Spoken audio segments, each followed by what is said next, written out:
할렐루야. 성경을 읽으면서 그 성경 속에 담겨져 있는 하나님의 생각과 하나님의 뜻을 정확하게 우리가 이해할 수 있고 분별할 수 있다면 얼마나 좋을까라는 생각을 해보게 됩니다. 하나님의 말씀이 생명의 말씀이라고 하지만 이 하나님의 말씀을 바르게 이해하지 못할 때에 우리는 말씀에 대하여 오해하는 경우들이 참 많은 걸 보게 돼요. 특별히 예수님께서 공생의 사역 가운데 행하시는 많은 이적들이 있었거든요. 그런데 그 많은 이적들을 보면서 사람들은 예수님을 바라보는 시선이 대단히 잘못된 시선으로 예수님을 바라보고 있음을 우리는 보게 됩니다. 예수님을 어떻게 이들이 잘못 바라보고 있었을까라고 하는 것은 오늘 말씀 속에 기록되어진 예수님이 예루살렘에 입성하시는 과정, 그리고 그 이후에 이루어지는 사건들을 보면 얼마나 이들이 예수님을 잘못 이해하고 있었는가라고 하는 걸 성경을 통해서 우리는 이해할 수가 있습니다. 사실 예수님께서 우리가 지난주에 보았던 말씀 속에 죽은 나사로를 살리시는 과정 속에 분명히 마리아와 마르다가 자신의 오빠가 이제 죽을 병에 걸려서 힘들어하고 있을 때 사람들을 보내잖아요. 그래 오셔서 좀 치료해달라고 이야기했을 때 예수님은 가시지 않으셨어요. 가시지 않으시고 오히려 나중에 도착을 하고 나니까 죽은 지 나흘이나 되었다라고 성경은 이야기를 하고 있거든요. 그리고 예수님이 하시는 말씀의 내용은 뭐냐면 이 나사로를 통하여서, 이 사건을 통하여서 하나님이 하실 일이 있다라고 하는 말씀을 하셔요. 그런데 누구도 사실은 나사로가 나중에 살아났기 때문에 살아난 그 자체에다만 목적을 두었기 때문에 누구도 사람들은 예수님이 말씀하셨던 이 사건을 통하여서 하고자 하시는 일에 대한 걸 전혀 알지 못했죠. 그래서 나중에 마리아가 예수님의 발에다 부었던 향유, 또 예수님이 하셨던 장례를 준비하는 일들이다, 이런 말씀들에 대하여서는 그들이 귀담아 듣지도 않았던 겁니다. 그러니까 정말 본질의 내용들을 사람들이 깨달지 못하고 지나쳐 버리는 거죠. 오늘 말씀도 16절의 말씀에 보면 대단히 중요한 말씀을 하시는데, 늘 반복해서 말씀드리지만 이 요한복음의 내용은 사도 요한이 기록을 하면서 나중에 예수님께서 십자가에 죽으시고 부활하시고 난 이후에 성령이 임하고 성령의 충만함을 받고 난 이후에 주의 증인들이 온 열방 가운데 퍼져서 복음을 전하는 이 사역들 현장 속에서 사도 요한이 과거를 회고하면서 썼던 말씀의 내용이거든요. 그러니까 그 당시의 상황도 기록하고 있지만 그 이후에 이루어졌던 일들과 그 상황의 현실들을 연결시켜서 말씀을 전하고 있어요. 그게 16절의 말씀에도 기록이 됩니다. 16절 먼저 같이 합독하도록 하겠습니다. 제자들은 처음에 이 일을 깨달지 못하였다가 예수께서 영광을 얻으신 후에야 이것이 예수께 대하여 기록된 것임과 사람들이 예수께 이같이 한 것임을 생각났더라 라고 말씀을 하셔요. 도대체 뭐에 대한 내용이냐? 그게 15절에 대한 내용이거든요. 15절의 내용은 시온에 따라 두려워하지 말라, 보라 너의 왕이 나귀 새끼를 타고 오신다 함과 같더라. 그러니까 예수님이 예루살렘에 입성하실 때에 나귀를 타고 오신다라고 하는 말, 그게 스가랴서의 내용에 보면은 또 이와 같은 내용이 기록이 되거든요. 한번 우리 먼저 좀 보도록 하죠. 스가랴서에 있는 내용에 보면은 9장 9절입니다. 같이 합독합니다. 시온에 따라 크게 기뻐할지어다, 예루살렘에 따라 즐거이 부를지어다. 보라 내 왕이 내게 임하나니 그는 공의로우시며 구원을 베풀며 겸손하여서 나귀를 타시나니 나귀의 작은 것 곧 나귀 새끼니라. 아멘. 이 15절의 내용이 이 내용을 이야기하고 있는 거예요. 그러니까 예수님이 예루살렘에 입성하시는 이 내용, 왜 오시느냐? 구원하기 위하여 오신다. 그런데 그 구원자로 오신 예수님이 어떤 모습으로 들어오시느냐? 나귀 새끼를 타고 오실 것이다. 이 내용에 대하여서 유대인들은 알고 있는 거예요. 알고 있고 그렇게 오시는 예수님이, 6월절에 예수님이 들어오시니까 모든 사람들은 환호했죠. 그래, 스가랴서에 있는 이 말씀이 오늘 이루어지는가 보다. 예수님의 오심에 대하여 사람들이 자신들의 겉옷을 내어놓고 길거리에다 깔아놓고 예수님 오시니까 호산나 호산나 하면서 예수님을 맞이하는 장면이 오늘 성경 속에 기록이 되어져 있는 겁니다. 그런데 이 말씀에 대하여 예수님의 제자들까지도 오해했다는 거예요. 잘못 생각하고 있었다는 거예요. 그리고 나중에서야 예수님의 부활 이후에 나중에서야 그들이 이 말씀의 뜻이 무엇인가에 대한 걸 알게 되었다라고 성경은 이야기하고 있는 겁니다. 자, 그러면 예수님의 제자들과 함께 더불어서 오늘 길거리에 나와서 수많은 군중들이 예수님을 호산나 하면서 예수님을 맞이하고 있는 그들이 도대체 예수님에 대하여 오해한 내용이 무엇이었는가를 우리는 말씀을 통해서 보면서 왜 예수님이 나귀를 타고, 그것도 어린 나귀 새끼를 타고 예루살렘에 입성하셔야 했는가? 왜 스가랴서에는 예수님이 예루살렘 입성을 이 새끼 나귀를 타고 입성하실 것이다라고 하는 내용을 말씀하고 있는가에 대한 내용들을 함께 같이 연결해서 우리는 묵상을 하도록 하겠습니다. 자, 호산나라고 하는 뜻이 뭐죠? 호산나. 예? 호산나. 예, 지금 나를 구원해 주소서예요. 지금 나를 구원해 주소서, 이게 호산나예요. 자, 한번 상상해 보세요. 오늘 12절 말씀의 상황을 한번 여러분 머릿속에 한번 그림을 그려보세요. 자, 이튿날이라고 하는, 그 이튿날이라고 하는 건 나사로를 살리시고 난 이후를 이야기하는 겁니다. 나사로를 살리시고 난 이후에 예수님께서 이제 그 마리아와 마르다가 예수님을 잔치집에 초청했잖아요. 초청하고 나서 예수님의 발에 마리아가 향유를 붓고 난 이후를 이야기하는 거예요. 자, 그리고 나서 이튿날이 지나고 나서 명절날 유월절을 이야기합니다. 큰 무리라 그랬어요. 근데 그 큰 무리가 예수님이 예루살렘으로 들어오신다는 이야기를 듣고 13절에 보니까 종려나무 가지를 가지고 맞으러 나가서 외치며 호산나 찬송하리로다, 주의 이름으로 오시는 이곳 이스라엘의 왕이여 라고 하면서 예수님을 맞이합니다. 한번 상상해 보십시오. 어마어마한 군중들이 온 이스라엘의 땅에서 유월절을 지키기 위하여 다 모였습니다. 그들이 양쪽으로 길을 나누어 서서 종려나무 가지를 흔들고, 다른 복음서에는 또 그들의 옷자락을 깔고 나귀 타고 들어오시는 예수님을 맞이하며 찬양하고 있는, 환호성을 지르고 있는 그 모습이 성경에 기록이 되어져 있는 거예요. 그런데 이 모습은 예수님께서 지금 예루살렘에 입성을 하신다라고 하는 건 내가 지금 메시아라고 하는 사실을 인정하시고 이스라엘의 왕으로 인정하시면서 들어가시는 장면입니다.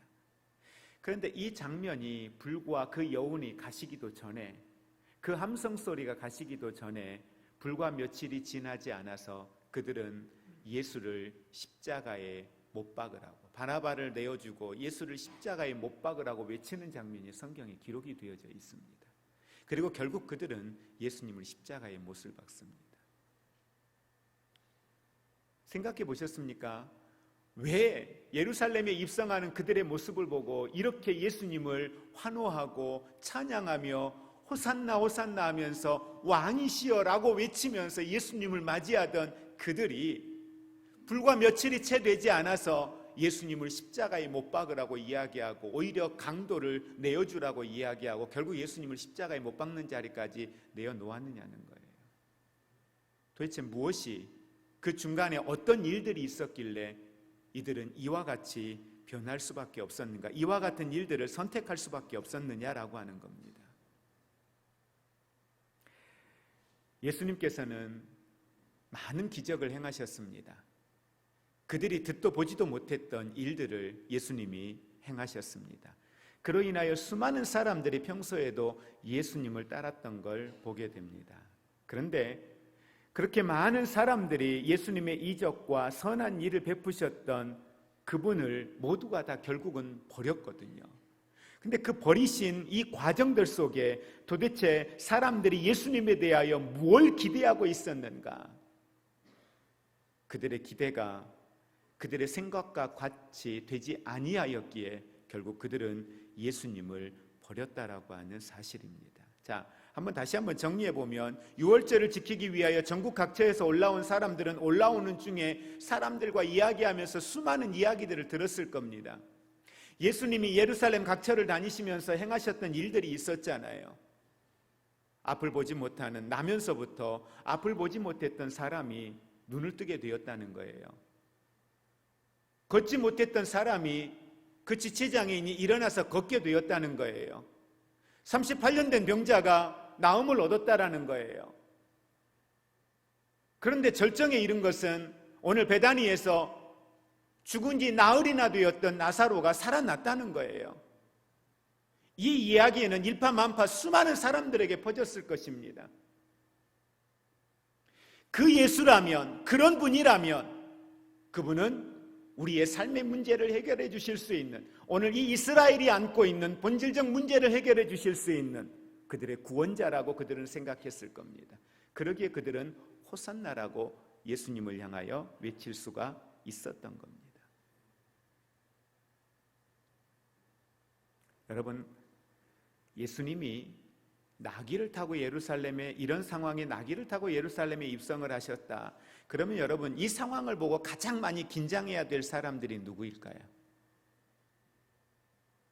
호산나라고 외치면서 수많은 군중들이 예수님을 맞이해요. 이 모습을 보고 가장 많이 긴장해야 될 사람은 빌라도입니다. 로마예요. 왜? 당시 이스라엘은 로마의 속국입니다. 근데 이스라엘의 수많은 무리들, 남자 장정들이 모여가지고 예수님을 맞이하는 거예요. 지금 호산나 호산나 하면서 예수님을 맞이해요. 그러면 생각할 때에 이스라엘, 이 로마 사람들은 얼마든지 예수를 지도자로 세워서 반란을 일으킬 수 있을 거라고 생각할 수 있습니다. 예수를 앞세워서 그들이 밀란을 일으킬 수 있을 거라고 얼마든지 생각할 수 있습니다. 가장 많이 긴장하고 군사를 풀어야 할 사람들은 빌라도입니다. 로마 군인들입니다. 그런데 성경 어느 곳도 로마인들이 빌라도가 이와 관련되어서 어떤 군사적인 행위도 하지 않는 걸 보게 됩니다. 왜일까요? 수많은 무리가 모여서 호산나 호산나 외치는데 빌라도가 아무 군사적 조치를 취하지 않아요. 왜 그럴 것 같으세요? 여러분, 지금 왜 성경이 예수님께서 하고 많은 것 가운데에 나귀, 그것도 어린 새끼 나귀를 타고 예루살렘에 입성을 하시는가에 대한 부분을 정확하게 우리에게 이야기를 해주고 있는 거예요. 그 이유를요. 나귀는 군사용이 아닙니다. 나귀는 힘은 세요. 그러나 민첩하지 못합니다. 또 하나, 예루살렘에 입성하시는 예수님의 모습은 어떤 교활함이나 어떤 군사적인 지위나 어떤 무기를 가지고 입성하지 않습니다. 누가 보아도 그 상황은 예수님이 물리적인 힘을 가지고 이들을 구원해낼 거라고 하는 추측을 할 수 있는 그 상황이 아니라는 거예요. 로마인들이 보아도, 누구보다 민감할 수 있는 상황에서 로마인들이 보아도 예수님의 그 모습은 그냥 평화유지군이에요. 어떤 군사적인 행위도 할 수 없는 연약한 초라해 보이는 예수님의 행렬이라고 하는 사실입니다. 그러기에 그들은, 로마는 그 어떤 정복할 의지라든지 밀란을 일으킬 만한 의지가 없다라고 판단했기 때문에 빌라도나 로마 군인들은 어떤 모습도 반응하지 않습니다. 중요한 건 스가랴서 9장 9절에서 보았던 것처럼 오늘 예수님은 그 공의를 통하여서 오늘 구원을 베풀 자의 모습으로, 겸손한 모습으로 나귀를 타고 예루살렘에 입성하신다라고 하는 사실을 분명히 우리에게 이야기를 하고 있습니다. 이스라엘 백성들 입장에서는 지금 예수님이 예루살렘에 입성하시면서 그들을 구원을 요구하고 있죠. 그 구원을 요구하는 건 죄에서의 구원을 요구하고 있는 것이 아니라 그들의 구원은 로마로부터의 구원이었습니다. 자유가 없는 그들의 삶의 모습으로부터의 구원이었습니다. 그러면 이런 상황들 속에 우리는 한 번 더 질문을 던져보는 거예요. 왜 이스라엘을 구원하러 오신 예수님이 나귀 새끼를 타셨느냐라는 거예요. 이스라엘 민족들의 신앙의 원리를 여러분 잘 보시면 성경에 기록되어져 있는 내용 가운데에 하나님의 지혜와 하나님의 능력을 표현하는 것과 사람의 힘과 사람의 지혜를 표현하는 것을 구분지을 때에 사용하는 문구가 가끔 등장하는 내용들이 있습니다. 시편에 특히 많이 등장하는데 그 내용 중에 하나가 뭐냐면 시편의 20편 7절의 내용 속에 이렇게 기록이 되어집니다. 한번 같이 합독하겠습니다. 혹은 병거, 혹은 말을 의지하나. 앞에부터 읽을까요? 어떤 사람은 병거, 어떤 사람은 말을 의지하나 우리는 여호와 우리 하나님의 이름을 자랑하리로다. 어떤 사람은 말을 의지하고 어떤 사람은 병거를 의지하고 나아갑니다. 그러나 우리는 누구를 의지해요? 여호와 하나님을 의지한다. 그러니까 사람의 힘과 하나님의 힘, 하나님을 의지하는 것을 구분하여 사람의 힘과 능력을 표현할 때 말과 병거를 많이 앞세워서 표현을 하고 있다는 거예요. 그 내용을 가지고 우리가 생각을 해보면 예수님이 오실 때에 이 나귀를 타고 오셨다라고 하는 것, 그건 뭐냐 하면 사람들이 생각하는 힘과 지혜와 능력을 이야기하는 게 아니라 온전히 하나님을 신뢰하고 하나님의 방법으로 하나님의 일들을 이루어 가시는 하나님의 손길을 보고 있다라고 하는 사실입니다. 그런데 여러분, 우리가 기억해야 될 중요한 사실이 있습니다.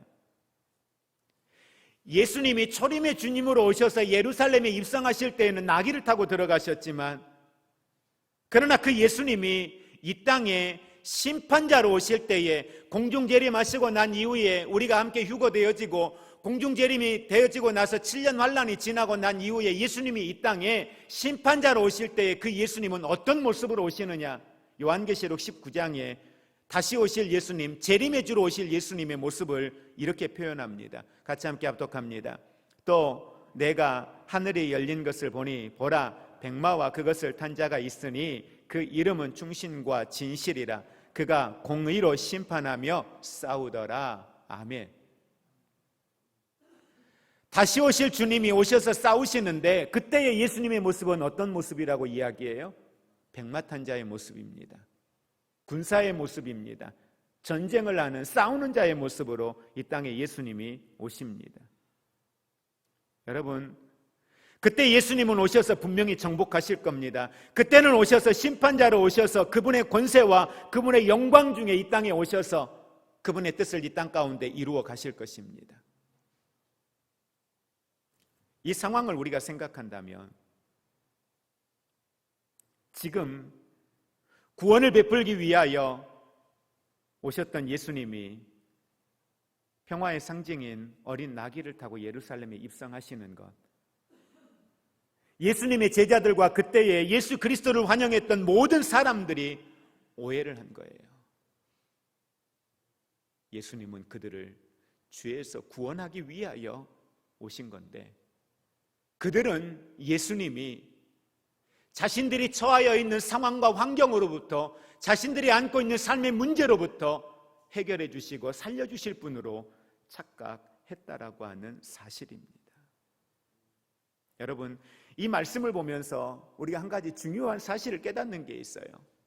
바로 그게 뭐냐면 유대인들은 그 어느 누구도 그들이 죄로부터 구원을 받아야 될, 죄의 문제가 해결되어져야 될, 죄로부터 회개해야 될 사람이라고 하는 사실을 그들 어느 누구도 깨닫지 못하고 있었다라고 하는 사실입니다.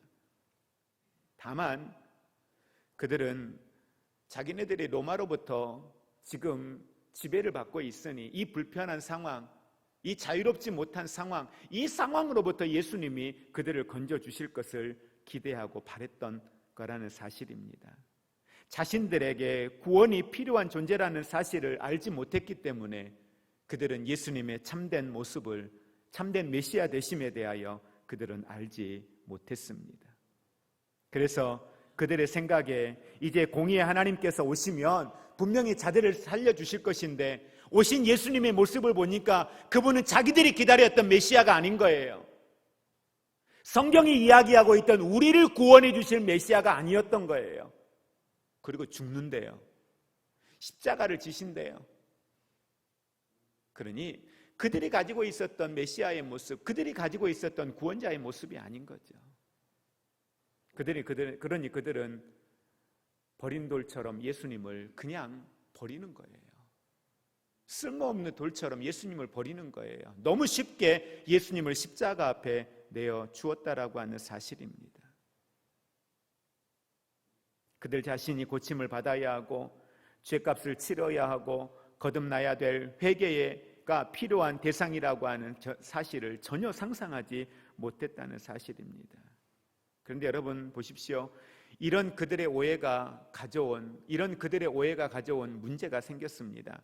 그걸 예수님은 누가복음 19장에 이렇게 말합니다. 누가복음 19장의 말씀 같이 한번 보겠습니다.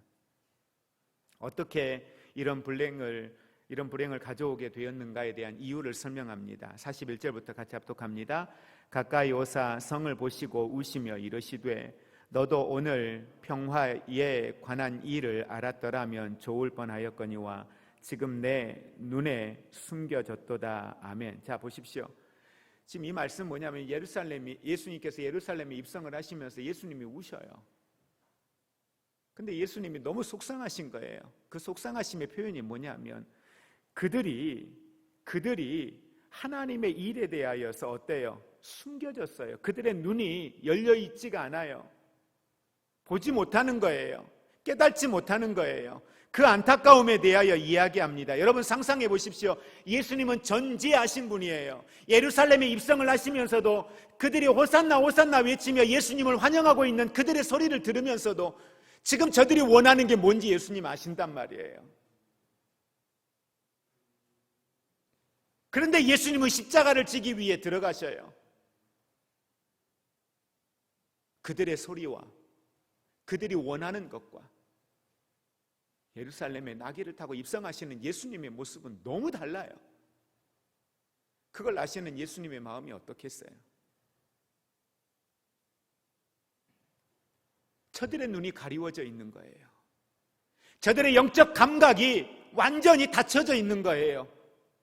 보고도 보지 못하고 들어도 듣지 못하고 깨닫지 못하고 있는 그들의 모습을 바라보시면서 한탄하고 있는 거죠. 그러면서 그 다음의 내용들에 보면은 그들이 어떻게 심판을 받을 것인가에 대한 내용들이 나와 있는 겁니다. 여러분, 우리는 정말 예수 그리스도를 바르게 알아야 됩니다. 오늘 저와 여러분이 믿는 예수 그리스도가 어떤 분인가 우리는 정확하게 알아야 됩니다. 그 하나님이 어떤 하나님이신지를 우리는 정확하게 알고 이해할 수 있어야 됩니다.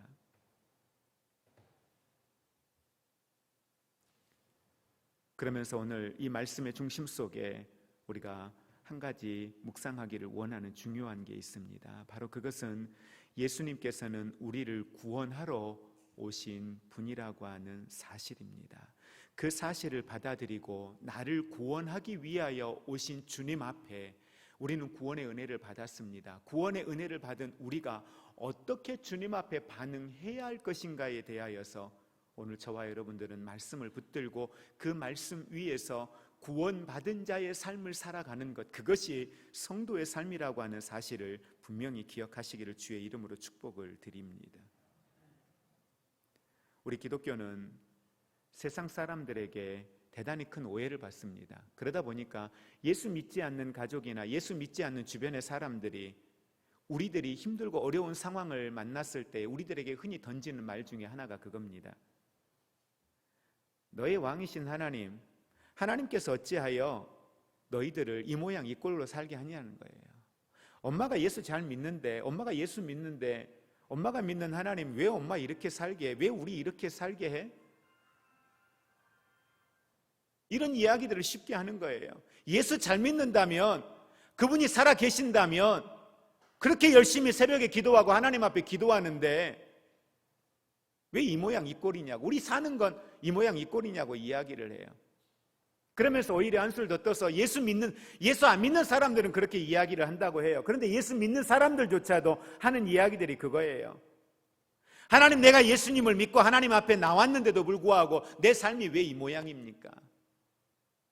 내가 예수 믿기 이전과 지금 예수 믿고 난 이후에 내가 달라진 게 뭐예요? 아니, 더 힘들어요.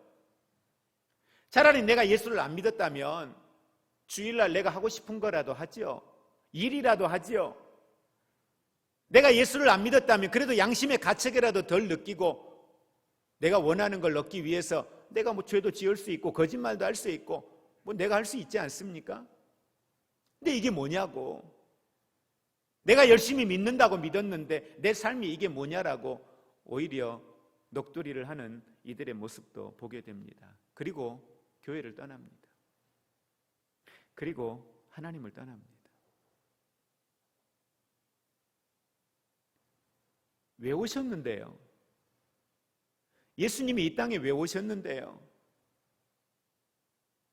왜 예수님이 이 땅에 오셔서 어린 나귀 새끼를 타고 오신 이유가 처음부터 오셨을 때에 말을 타고 병거를 타고 천군 천사를 데리고 이 땅의 심판자로 오셨다면, 그 심판자로 예루살렘에 입성하셨다면 어땠을까요, 여러분? 구원받을 자가 있었을까요? 초림의 주님으로 오셨던 예수님께서 이 땅의 심판자로 바로 오셨다면 구원받을 사람이 있었을까요?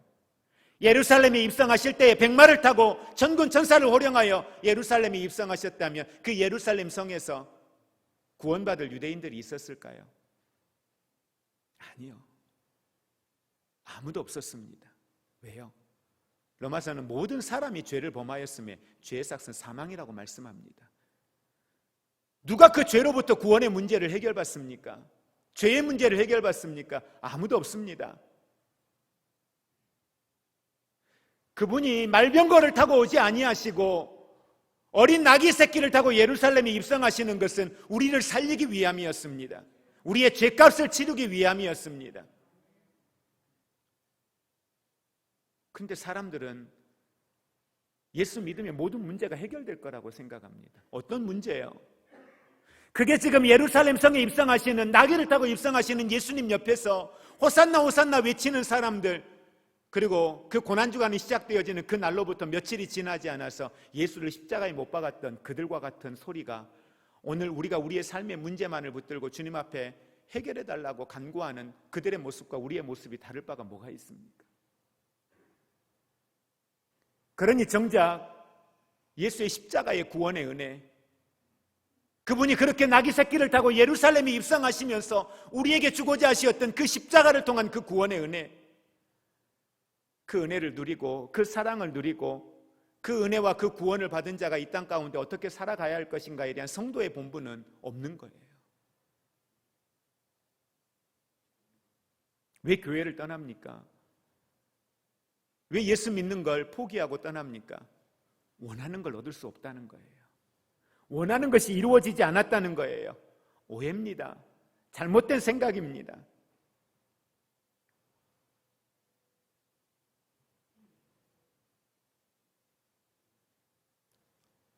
많은 사람들이 정말 예수님께서 내 편이 되셔서 나를 사랑하신다면 내 삶의 문제들을 해결해 주시지 않을까? 지금 갖고 있는 삶의 문제들, 건강의 문제, 물질의 문제, 가정의 문제들 해결해 주시지 않을까? 여러분, 이 문제와 주님의 일하시는 것과는 여러분 분명히 시작에서는 분리를 하셔야 됩니다. 그게 본질은 아니에요. 그러나 하나님이 그 문제도 간섭은 하셔요. 그 문제 가운데 간섭하셔서 치유도 하시고 회복도 하시고 이렇게 세워주시기도 하시고 우리가 원하는 우리의 삶의 문제들도 해결해 주십니다. 근데 여러분, 우리가 여기서 기억해야 될, 해서는 안 될 대단히 위험한 기도가 하나가 있어요. 그게 뭐냐 하면 사람들이 이런 기도를 많이 합니다. 주님, 들어주시면, 주님 이거 해결해 주시면, 이라는 기도를 해요.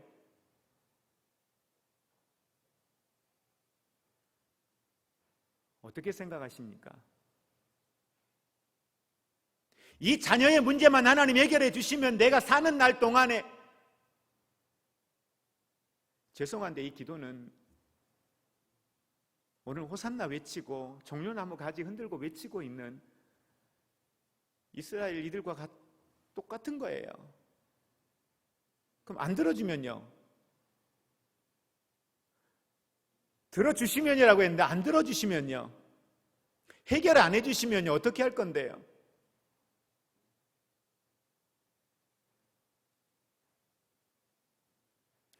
우리는 가끔 이런 간증들을 들으면서 오해를 하는 게, 그렇게 기도하는 분들이 그 기도 속에 그들의 삶과 그들의 신앙 속에 담겨져 있는 모습들은 다 달라요. 모든 기도가 그 기도가 응답되는 게 아니에요. 그 기도 속에 하나님이 들으시고 응답하시는 이들의 신앙의 모습은 다릅니다. 하나님이 중심이에요. 그건 한나와 같은 기도예요. 그건 구별된 기도예요.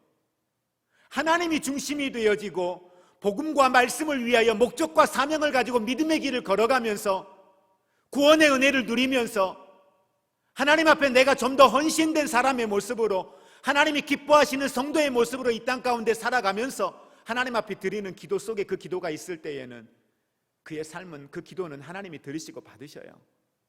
왜? 그 기도의 내용도 중요하지만 그 삶의 중심이 여호와를 향하여 있음을 알기 때문에요. 응답과 상관없이 하나님을 향하여 어떻게 믿음의 삶을 살아가는지를 하나님이 아시기 때문에요. 그런데 주술적인, 조건적인, 오늘 하나님을 오해하고 있는 이런 기도에 대해서는 여러분 절대 여러분 응답 기대하시면 안 됩니다. 그렇게 기도해서도 안 됩니다. 그건 여러분 여호와를 시험하는 거예요. 여호와의 이름을 망령되이 일컫는 거예요. 그분은 구원자로 오신 거예요. 그래서 많은 사람들이 기독교를 세상 앞에 이해시키려고 합니다. 아니요, 세상 앞에 기독교는 이해시키는 곳이 아니에요. 그건 종교예요. 그분의 구원을 여러분 어떻게 이해시킬 겁니까? 기독교가 진리라고 하는 걸 사람의 말로 어떻게 이해를 시킬 겁니까? 이해 불가능합니다. 예수님의 제자들조차도 3년씩이나 예수님과 함께하고 그 말씀을 듣고 그들과 함께 행하는 놀라운 이적과 표적을 보았음에도 불구하고 그들은 예수를 알지 못했어요. 그래 예수님 고난당할 때 다 도망갔잖아요. 그런데 언제 회복되어져요? 성령이 임하고 나니까요. 성령의 충만함을 받고 나니까요. 오늘 16절에 사도 요한이 이야기한 것처럼 하나님 예수님의 영광을 보고 난 이후에 그들의 삶이 변화되어졌다는 거예요. 깨닫게 되었다는 거예요. 그분이 누군지, 왜 예수님이 예루살렘에 나귀를 타고 입성하실 수밖에 없었는지 그걸 알게 되었다는 거예요. 누가 알게 하신 거예요? 성령이. 여러분 예수 믿으라고 복음 전할 때 여러분 그들을 이해시키려고 하지 마십시오. 절대 이해 못합니다. 예수님의 사랑을 이해시키려고 하지 마세요.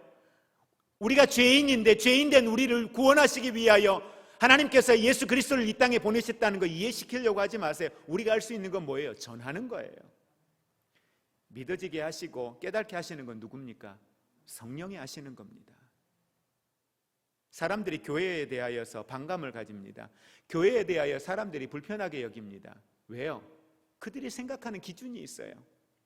그들이 생각하는 교회는 이런 곳이어야 돼, 성도는 이런 모습이어야 돼, 기대하는 게 있습니다. 지극히 편협한 생각입니다. 자기중심적인 생각입니다.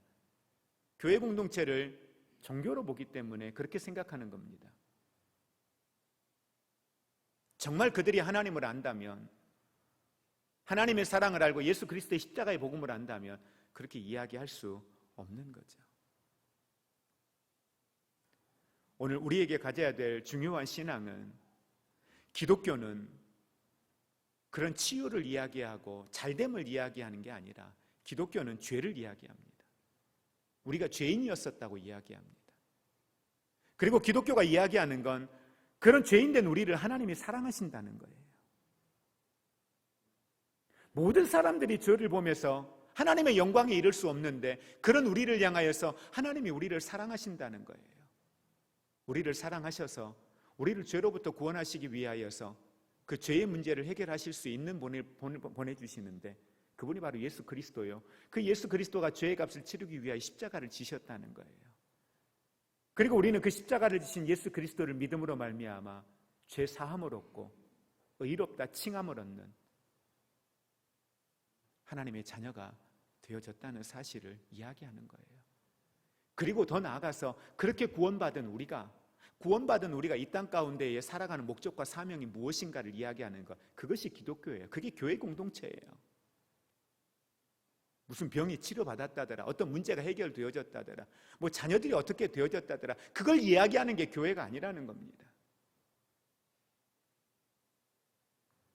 우리가 가진 본질의 문제가 무엇이고 우리가 접근해야 될, 우리가 가져야 될 신앙의 중심의 본질이 무엇인가에 대하여서 우리는 정확하게 성경을 볼 수 있고 그 말씀을 이해할 수 있고 깨달을 수 있는 지혜와 능력이 우리에게 있기를 주의 이름으로 축복을 드립니다.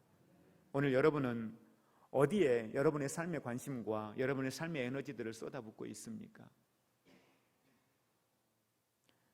여러분은 어디를 바라봅니까? 무엇에 관심이 있습니까? 우리는 다시 왜 우리가 자꾸 주의 십자가 앞에 서야 되는가를 이야기하는가? 바로 그건 그분이 보는 시선 앞에서, 그분이 보시는 관점 앞에서 우리는 그분의 뜻 앞에서 이 세대를 바라보고 내 삶을 바라보자는 거예요. 내가 중심이 되어 이 세대를 바라보는 것이 아니라 나를 구원하신, 이 땅을 치유하시고 이 땅을 회복시키실 구원자 되신 그 예수 그리스도, 그분의 시선에서 이 세대를 바라보고 상황을 바라보고 환경을 바라보며 나아가자는 겁니다. 누가 어린 나귀 새끼를 타고 들어가시는 예수 그리스도를 바라보며 그 참된 구원의 십자가의 은혜 앞에 그 구원의 은혜를 누리면서 오늘을 살아갈 수 있습니까? 그건 내가 지금 깨어서 예수 그리스도에게 하나님의 말씀 앞에 집중하며 나아갈 때에, 하나님의 성령으로 우리가 충만해질 때에만이 우리는 거짓된 소리, 잘못된 사람들의 편견, 환경과 상황에 지배받지 않고 하나님의 말씀과 진리 안에서 오늘을 자유함 가운데 믿음의 삶을 살아갈 수 있다는 사실을 믿으시기를 바랍니다. 주님은 오늘도 우리에게 원하십니다. 주의 사랑 안에서, 은혜 안에서 살기를 원하십니다.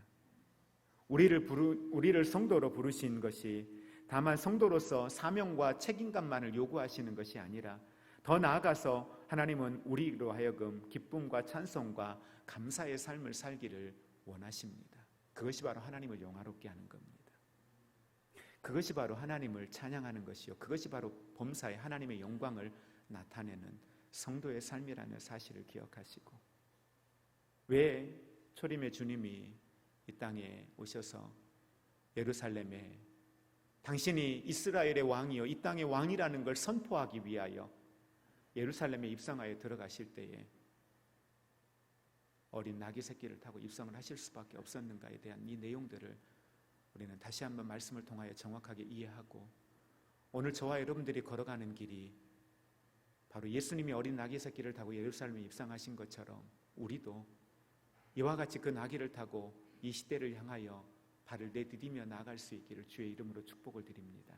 사람들이 원하는 소리가 아니라, 사람들이 원하는 것이 아니라 하나님의 목적과 사명을 따라서 그 길을 묵묵하게 오직 진리의 말씀을 붙들고 예수 그리스도 안에서 이 길을 걸어갈 수 있기를 주의 이름으로 축복을 드립니다. 이제는 우리 주 예수 그리스도의 은혜와 하나님 아버지의 사랑하심과 성령님의 교통하심이 나를 구원하시기 위하여서 오신 주님이 왜 예루살렘에 입성하실 때 어린 나귀를 타실 수밖에 없었는가? 수많은 사람들이 오해를 통하여 결국은 예수를 십자가에 내어줌을 보았듯이 오늘 우리가 말씀을 바르게 이해하지 못하고 말씀을 오해하여 그릇된 신앙의 길로 갈까 염려됩니다. 하나님 알게 하소서, 깨닫게 하소서, 말씀을 바르게 이해하고 그 말씀 앞에 믿음으로 서게 하소서, 진리 안에 행하게 하소서 고백하며 나아가는 사랑하는 모든 성도들 위해 이제로부터 영원토록 함께 있을지어다. 아멘.